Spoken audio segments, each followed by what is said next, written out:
ಶೈಮಿನಿಗೆ ಯಾರೆಂದು ಕೇಳಿದ್ದೀರಿ? ಹಾಗೇ ಸರಿ. വേദിയിലെ യക്ഷഗാനം അങ്ങനെ അരങ്ങ് തകർക്കാണ്.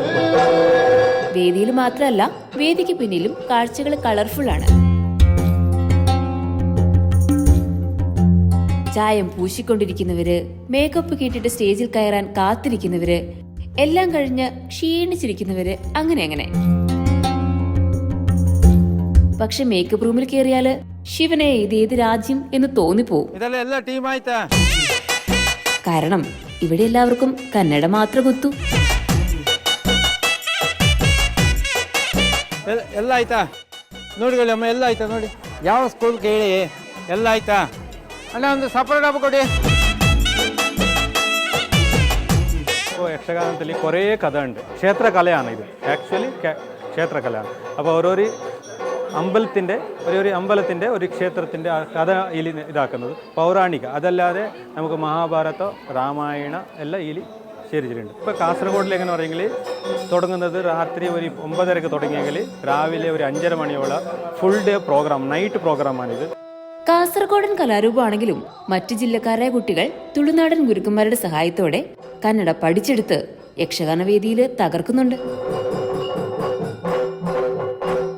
ഏത് ഭാഷക്കാരനാണെങ്കിലും കന്നഡയിൽ മാത്രമേ യക്ഷഗാനം അവതരിപ്പിക്കാൻ പറ്റൂ.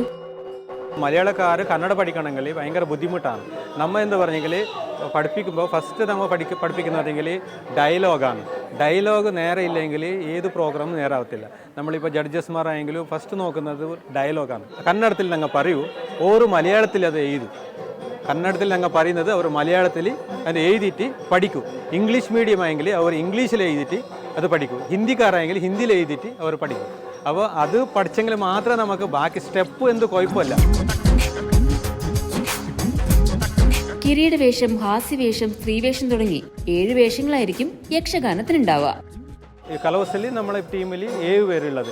എല്ലാ ടീമിലും 7 പേരാണ്, അധികം ആയിക്കോട്ടെ. അതിൽ വരുന്നത് ഒന്ന് കിരീടവേഷം, ഒരു സ്ത്രീവേഷം, ഒരു ഹാസ്യം, പിന്നെ ഒരു പുണ്ടുവേഷം എന്ന് പറയും, ഒരു ചെണ്ട, മദ്ദളം, താളം, ചക്രതാളം, പിന്നെ ഹാർമോണിയം. ഇത് 4, 5 വേണം. അതില്ലെങ്കിൽ ಯಕ್ಷಗಾನ ಆಗುತ್ತಿಲ್ಲ. ಯಕ್ಷಗಾನ ಎಂಬುದು ನಮ್ಮ ಕಾಸರಗೋಡು ಜಿಲ್ಲೆಯಲ್ಲಿ ಎಲ್ಲಿ ಹೋದರೂ ಕೂಡ ಯಕ್ಷಗಾನವನ್ನು ಹೊಡೆಯುವಂಥ ಯಾವ ಕಲೆಯೂ ಇಲ್ಲ.